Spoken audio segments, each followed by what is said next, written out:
Gibran Rakabuming Raka. Sosok yang dulu diremehkan dituduh hanya menjadi pelengkap penderita, bahkan disebut sekadar ban serep politik. Tetapi perlahan, dengan strategi diamnya, Gibran membalik semua anggapan itu.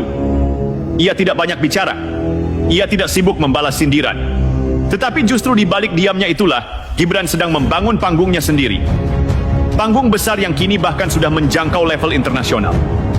Teman-teman, mari kita bicara tentang strategi yang jarang dipahami orang, politik diam. Dalam dunia politik, kebanyakan orang mencari sorotan dengan ucapan lantang, pidato panjang, atau debat keras. Tetapi Gibran justru memilih diam.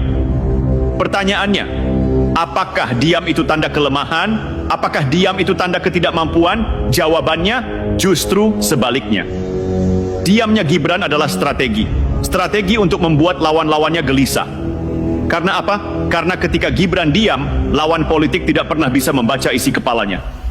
Mereka tidak tahu langkah apa yang akan diambil, mereka hanya bisa menebak-nebak. Dan dalam politik, ketidakpastian seperti itu adalah senjata. Diamnya Gibran adalah emas, diam yang justru semakin mengangkat citranya.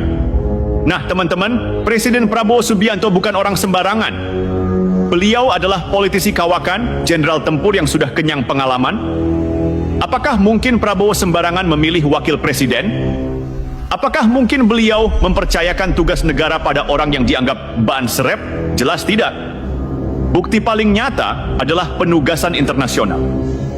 Gibran mewakili Indonesia dalam peringatan 50 tahun kemerdekaan Papua Nugini. Ini bukan acara kecil, ini bukan sekadar seremoni. Ini adalah panggung dunia, di mana para pemimpin internasional hadir, di mana sorotan media global tertuju. Dan apa yang terjadi? Gibran hadir dengan penuh wibawa. Tampil dengan tuksedo dan dasi kupu-kupu. Duduk sejajar dengan kepala negara lain.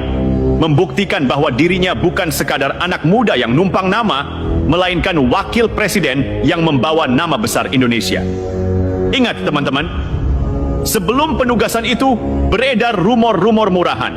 Gibran tidak bisa bahasa Inggris. Gibran akan mempermalukan bangsa di luar negeri. Gibran tidak layak mewakili presiden. Tetapi apa yang terjadi di Papua Nugini? Semua rumor itu hancur lebur. Tidak terbukti. Yang terlihat justru sebaliknya. Seorang Gibran yang berkelas, berwibawa, dan percaya diri. Kehadirannya bahkan menjadi sorotan media internasional.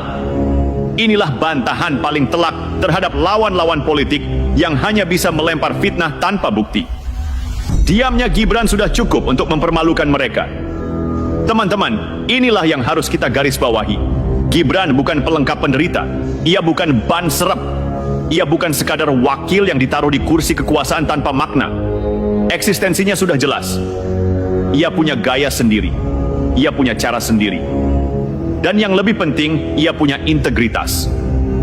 Gibran adalah tipikal pemimpin muda yang matang, berkelas, dan tidak mudah diatur oleh opini publik.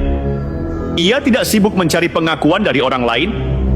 Ia tidak haus tepuk tangan.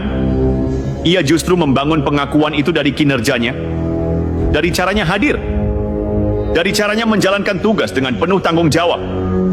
Dan disinilah pesan kerasnya, teman-teman. Untuk para lawan politik Gibran, hati-hati. Karena semakin Anda menyerang, semakin ia diam. Semakin Anda mencoba menjatuhkan, semakin ia tidak menanggapi. Dan justru diam itulah yang membunuh langkah Anda sendiri. Anda tidak tahu apa isi pikirannya. Anda tidak tahu apa rencananya.